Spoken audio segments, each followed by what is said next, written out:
This is the Alcohol Free Lifestyle Podcast, where you learn to live a life of health, wealth, love, and happiness. Hello, and welcome back for part 2 of my mini series on the journey to self, recognizing the patterns of overgiving, breaking the cycle of alcohol misuse.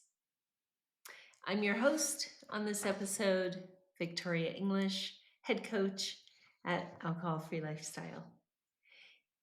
In episode 1, I shared probably just about my favorite poem with you, The Journey by Mary Oliver.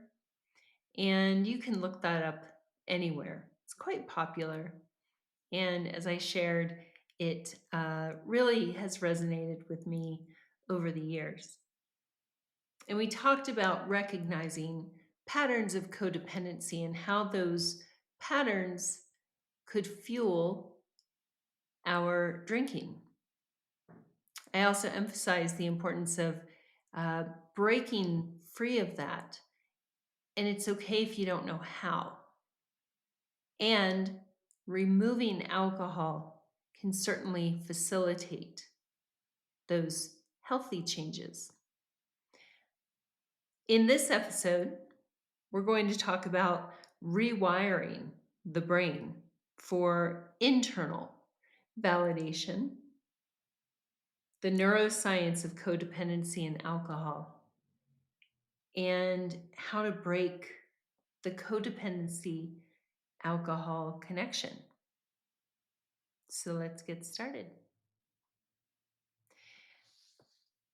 In The Journey,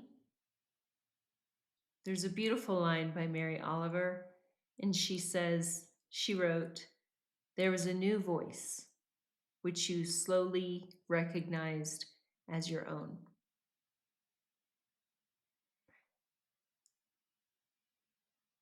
I would say that in my journey of becoming alcohol free, eventually that did become the ultimate goal, discovering and trusting my own voice.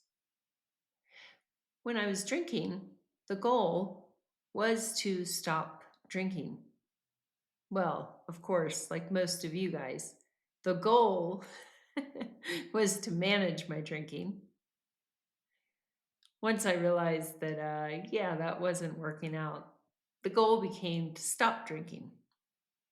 Little did I know that it would lead to finding and trusting my voice. When we're drinking, we don't trust ourselves, do we? I mean, gosh, if I happen to have an evening at home by myself, no kids to take care of, they were having sleepovers or whatever, I couldn't trust myself. And that just has to do with the drinking.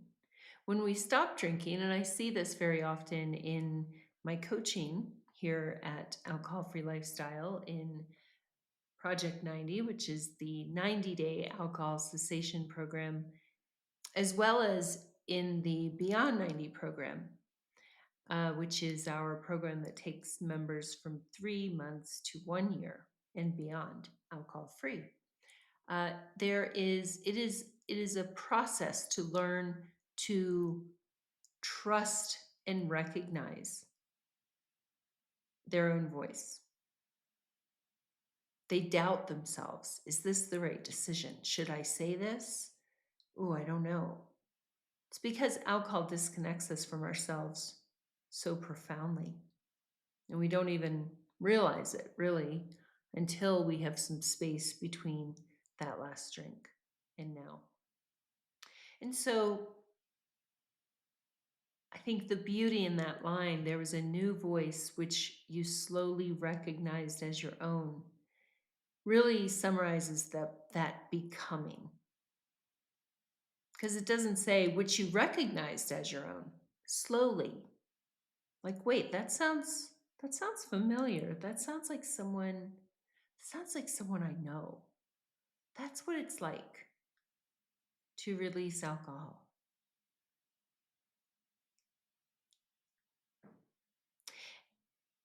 And so the neuroscience of codependency and alcohol, it really is tied into external validation.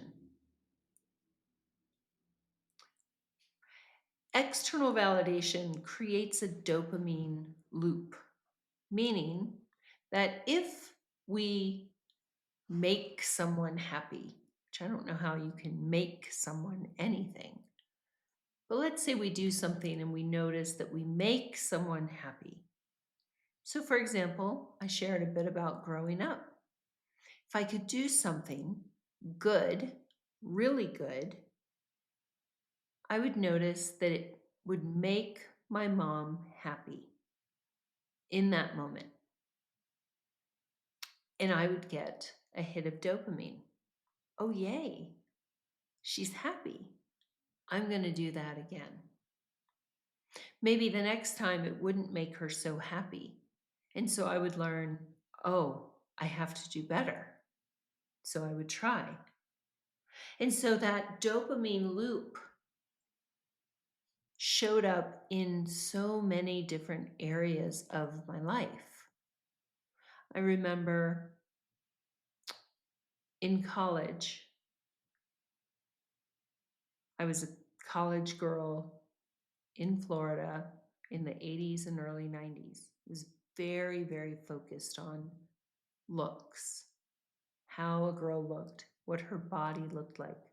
And I remember that if I went out somewhere and someone didn't tell me during that outing that I looked skinny, I would believe that I had become fat. I didn't have an eating disorder. I overexercised and had some disordered eating. In hindsight, I was a dietetics major and I knew too much about metabolism. I knew too much about the calories in food, and I knew exactly how much activity it took to burn off an apple. And so I don't know if what that qualifies as, but it wasn't the healthiest thing. And so if I did not receive external validation, I viewed myself as having failed. I don't think I've ever shared that before. But anyway, here's my voice. So you see what I'm getting at. It's not just around the drinking. We can look back and see how these patterns likely showed up at an early age. I'm not a therapist. I do know that when I stopped drinking, I was able to work with a therapist to identify and heal many, many of these patterns. I worked with a therapist when I was in the drinking cycle and made very little progress. So, again, what I mentioned in the last episode about how releasing the alcohol really gives us such a better balance so that we can work through some of this stuff and actually move forward. It's like I said, some of these tendencies linger, but they don't manifest in a destructive way anymore. It's more like a couple of off days or some moodiness or something like that. I can adjust quite easily, quickly. And I'm not afraid to ask for help anymore. If I'm off, I get someone to help me, someone to listen. I digress. And so that dopamine loop is real. Here's the thing, when we're drinking, we're not getting a lot of external validation, are we? Are people telling you you look your best? Are people telling you that you're excelling? Is your family validating you? Probably not. And forget about the internal stuff. Internal validation when we're drinking, that's a tough one, isn't it? We may tell ourselves things, well, look at all the things I do right. But deep down, if you're struggling with your drinking, you know that it's a problem and you know that you feel stuck. And it's hard to say. And so that dopamine loop that we were counting on is disrupted. The external validation just isn't there. And it's interesting, in coaching here at Project 90, we coach very high achieving people. And often these high achieving people earn a very nice income. When they're in the cycle of drinking, they tend to buy more stuff. Yes, they're more impulsive because their amygdala is driving more of their thoughts and behaviors, but they're also trying to get external validation through their stuff. I have yet, and I've seen hundreds and hundreds of people graduate. I have yet to see someone graduate from P90 and buy themselves something fancy. Isn't that something? They have the money. More often, they will do something quiet with friends and family. Maybe they'll take the money they've saved by not drinking and plan a getaway with their spouse or their family. Isn't that something? Just something I notice. I also notice since I've become alcohol free, I'm less focused on stuff. I I don't care if people look at my stuff. A lot of my stuff is stored away now. I prefer to live more simply. I like to get dressed up and everything, but I do it for different reasons now. It's not so that other people will validate me. And so that happens when we shift from external to internal validation.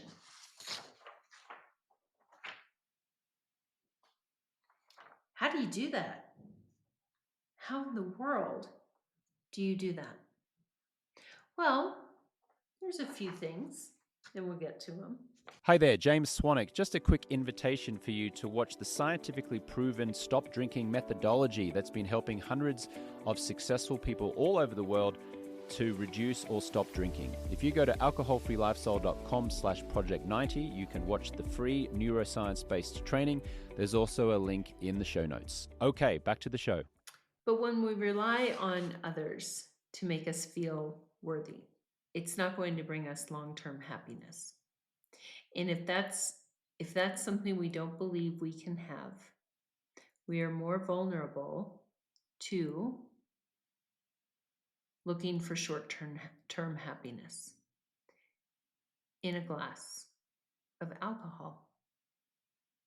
Because if we don't believe that we can have a steady stream of dopamine, a content and happy life, we're going to take our good times wherever we can find them.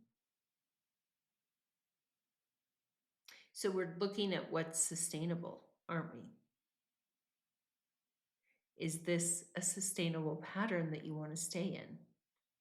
I understand if you feel stuck in it right now, but what if it could be different? I'm no different than you are. I'm a human being with a brain. You're no different than the hundreds and hundreds of people we've seen come through our programs. Because that fleeting validation is like a sugar rush.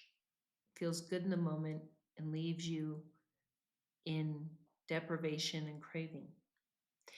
Internal validation, on the other hand, activates the brain's reward system in a sustainable way.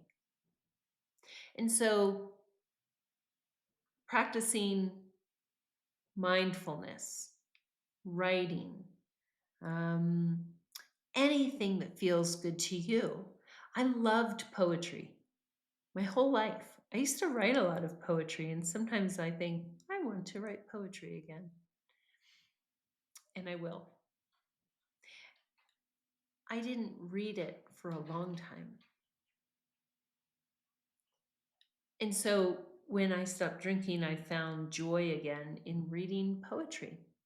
And you have those things. So what are they? Is it art? Is it um, building model cars? Is it being in nature? Is it bird watching? Is it who knows what? Is it volunteer work? Anything? You do know yourself. You may have forgotten about yourself, but you're in there. And so doing those things is going to create those neural pathways that reinforce a sense of self-worth without needing outside approval. I mean, think about it. James and I put ourselves out there with this message about not drinking. Lots of times we get likes and praise and everything else. And sometimes we get just wretched comments. And so if we were doing this sort of work for external validation, do you think we'd still be around? James has been doing this for over a decade.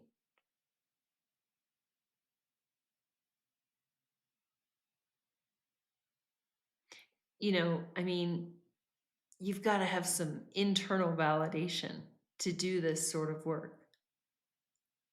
And here I am doing it. A woman whose worth was based on what other people thought of how I looked, of how I parented, things like that. I wouldn't be able to do that had I not stopped drinking. And so it doesn't happen overnight, you guys. The community at Project 90 is so critical. And this is a big reason why. Because it's a healing process. So when you quit drinking, the prefrontal cortex, the decision-making part of your brain, the part that's responsible for rational thinking and self-control, starts to come back online. And so you can make choices that align with your values instead of being impulsive. In the meantime, you have people around you going through the same thing. And so you're allowed to share with them how you're feeling. And it's really unique what happens. They don't validate you. They understand you. Does that make sense? So they're not going to tell you, oh, don't worry about the stuff you did when you were drinking. That's worthless to say to someone who's worried about the stuff they did when they were drinking, right? What they are more likely to say is, I understand how you feel. I understand. That sense of connection literally heals the brain. So we're not in Project 90 trying to fix each other, because we've spent our lives trying to fix others. What we are doing is sharing and recognizing that this is an inside job. This is our journey, and we have people walking beside us. I think that is very special and something that is lacking in our world. It's a wonderful way to learn to engage with others. And it's cool to see how our members interact with the rest of the world when they start experiencing this.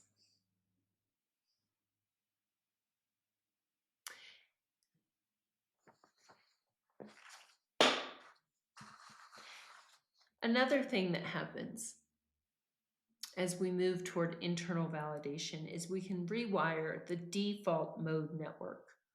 And the default mode network, I'll call it the DMN, is kind of the brain's autopilot. It's often the part of our brain that is responsible for rumination and self-doubt. I joke that I used to drink rheumatinis because boy, oh boy, I was a very, very accomplished ruminator. And it's weird, when I stopped drinking, something would happen and it would be something that in the past would cause me to ruminate, and I wouldn't. And I thought, well, this is weird. It almost felt uncomfortable to not ruminate. And that happened because number one, I was clear-headed. My prefrontal cortex could talk to me about this. Like, okay, Victoria, is it really about you? Is this really personal? Is there another way to look at this? Okay, you were wronged, your feelings were hurt. How do you choose to react, to respond? And so those things, self-compassion, understanding, hey, my feelings are hurt. I'm allowed to have hurt feelings. Also compassion for others. They're just people. They're probably doing the best they can today. That helped quiet that DMN. And so it helped me break free from the patterns of codependency and addiction, not wanting to turn to the bottle. So here are a few ways for you to start walking your journey. If Mary Oliver were here, perhaps these are some things she would say. Listen to your own voice. What is your own voice telling you right now? What do you need today? What do you need to do about your drinking?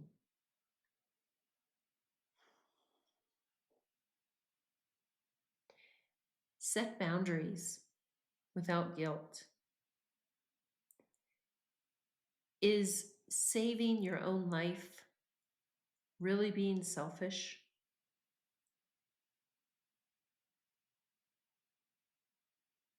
Because whether alcohol actually wants to take your life or not is subjective, and I have no idea where you are on that journey. However, it wants to steal the quality of your life, wants to steal good things in your life. It already has stolen some, and it wants more. And so is saving yourself from that selfish? Build internal validation. Celebrate the small wins. It could be listening to this podcast. I listened to a podcast today so that I could learn some things, so that I can take some action.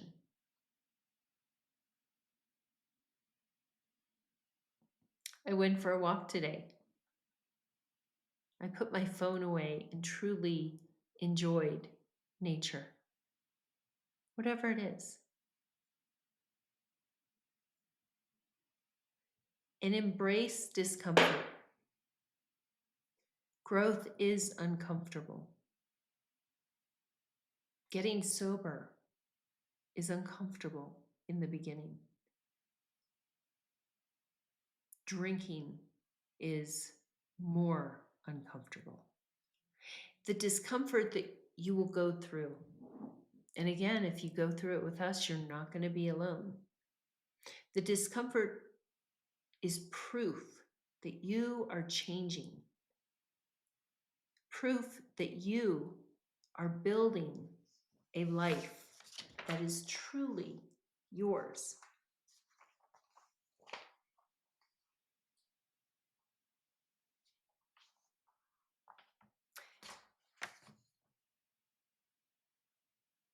I look forward to you finding your voice.